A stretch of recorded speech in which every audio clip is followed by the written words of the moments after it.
هدایت یافته. خطاب من به شیعیان ایران است، آنان که هنوز در وادی گمراهی و ضلالت و شرک دست و پا میزنند و عقل خود را تعطیل کرده‌اند و به یاران و اصحاب شیطان گوش فرا می‌دهند. شیعیان عزیز، الله نور السماوات و الارض، چنگ بزنید به قرآن که نور است و هدایت و شفا، یا من اسمه دوا و ذکره شفا.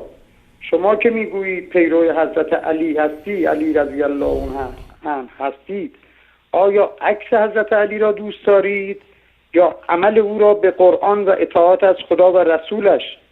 حضرت علی رضی الله عنه می‌فرماید الفرصة تمر مر السحاب فانتهز فرص الخیر. فرصت مانند ابری است که زود می‌گذرد، پس غنیمت شمارید فرصت‌های خوب را. دست از شرک و بت‌پرستی بردارید، رو به سوی توحید و یکتاپرستی بیاورید که الله نور السماوات و الارض است، العزة لله و لرسوله و للمؤمنین. دست از این اعمالی که شرک‌آمیز است بردارید.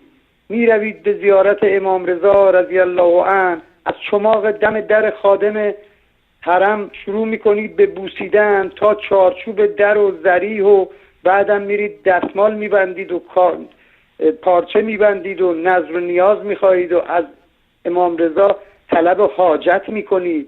بعدش هم که آخوندا بهتون یاد دادن که آقا اگه میخوای بری پیش رئیس جمهور، خب باید بری اول منشیشو ببینی.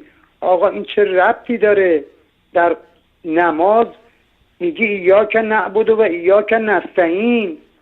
دست بردارید از این کارها، یه کمی فکر کنید، تعقل کنید، عقل خود رو به کار بندازید، قرآن بخونید.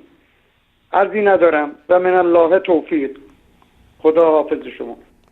تشکر میکنم از بیننده عزیزمون آقای امیرحسین و از صحبت‌های جالبشون و پیام‌های متعددی که در طول هفته گذشته در پیامگیر شبکه گذاشت.